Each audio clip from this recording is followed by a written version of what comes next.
Hi dears, welcome to my channel. എനിക്ക് channel ഇഷ്ടമായിട്ടുണ്ടെങ്കിൽ subscribe ചെയ്യാനായിട്ട് മറക്കല്ലേ. അപ്പോൾ നമുക്ക് വീഡിയോയിലോട്ട് പോകാം. അപ്പോൾ ഇന്നത്തെ ഈ ഫ്രൂട്ട് എന്ന് പറയുന്നത് ഞാൻ ഒട്ടുമിക്ക എല്ലാവരെയും വീഡിയോയിൽ കണ്ടിട്ടുള്ളൊരു ഫ്രൂട്ടാണ് മുള്ളാത്തി എന്ന് പറയുന്നത്. അപ്പോൾ നമ്മളൊക്കെ ഈ കഴിക്കുന്ന മുള്ളാത്തൊക്കെ ഉണ്ടല്ലോ, കുറേ ഗുണങ്ങളുണ്ട്, അതുപോലെ തന്നെ കുറേ സൈഡ് എഫക്ട്സ് ഉണ്ട് കേട്ടോ. അപ്പോൾ എൻ്റെ ഗുണം എന്താണെന്ന് വെച്ച് കഴിഞ്ഞാൽ ഇതിനകത്തുണ്ടല്ലോ ധാരാളം അല്ലല്ലോ വൈറ്റമിൻ സി, അതുപോലെ പൊട്ടാസ്യം, മഗ്നീഷ്യം, സിങ്ക്, അങ്ങനെ നമ്മുടെ ശരീരത്തിന് ആവശ്യമായിട്ടുള്ള കുറേ മിനറൽസ് അടങ്ങിയിട്ടുണ്ട്. അപ്പോൾ ഇതൊക്കെ അടങ്ങിയിട്ടുണ്ടായതുകൊണ്ട് തന്നെ ഇതൊക്കെ കഴിച്ച് കഴിഞ്ഞാൽ രോഗപ്രതിരോധ ശേഷി വേഗത്തിൽ ബൂസ്റ്റ് ചെയ്യും എന്നാണ് പറയുന്നത് കേട്ടോ. പിന്നെ അതുപോലെ തന്നെ ഇതിനകത്ത് ഏകദേശം ഒരു 20ഓളം ഫൈറ്റോ ന്യൂട്രിയൻസ് അടങ്ങിയിട്ടുണ്ട്. അതിൻ്റെ കൂടെ ഈ വൈറ്റമിൻ സിയും കൂടെ ചേരുന്നത് കൊണ്ട് നമ്മുടെ രോഗപ്രതിരോധ ശേഷി വേഗത്തിൽ കൂട്ടും.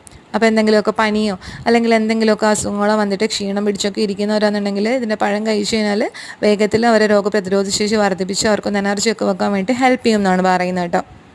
പിന്നെ പൊട്ടാസ്യം ധാരാളം അടങ്ങിയിട്ടുണ്ടായതുകൊണ്ട് നമ്മുടെ കണ്ണിന് എന്തെങ്കിലുമൊക്കെ ഇൻഫെക്ഷൻസ് വന്നു കഴിഞ്ഞാൽ അത് വേഗത്തിൽ മാറ്റാൻ പറ്റും എന്നാണ് പറയുന്നത്. പിന്നെ എൻ്റെ സൈഡ് എഫക്ട്സ് ഉണ്ടല്ലോ, അതെന്താണെന്ന് ചോദിച്ചു കഴിഞ്ഞാൽ ഇത് അസിഡിക്കാണ് കേട്ടോ. അപ്പോൾ ഇതിനകത്ത് ആസിഡ് അടങ്ങിയിട്ടുണ്ടായതുകൊണ്ട് തന്നെ ഇത് നമ്മളെന്താ അധികമായിട്ട് കഴിച്ചു കഴിഞ്ഞാൽ നമുക്ക് നെഞ്ചരിച്ചിൽ പോലെയൊക്കെ അനുഭവപ്പെടും. പിന്നെ കീമോ ഒക്കെ ചെയ്യുന്നവർ ഇത് കഴിച്ചുകൂടാന്നാണ് പറയുന്നത് കേട്ടോ. അപ്പോൾ നിങ്ങൾക്ക് ഇന്നത്തെ ഈ ഒരു വീഡിയോ ഇഷ്ടമായെന്ന് കരുതുന്നു. ഇഷ്ടമായിട്ടുണ്ടെങ്കിൽ ലൈക്ക് ചെയ്യാനും ഷെയർ ചെയ്യാനും മറക്കല്ലേ. And thanks for watching.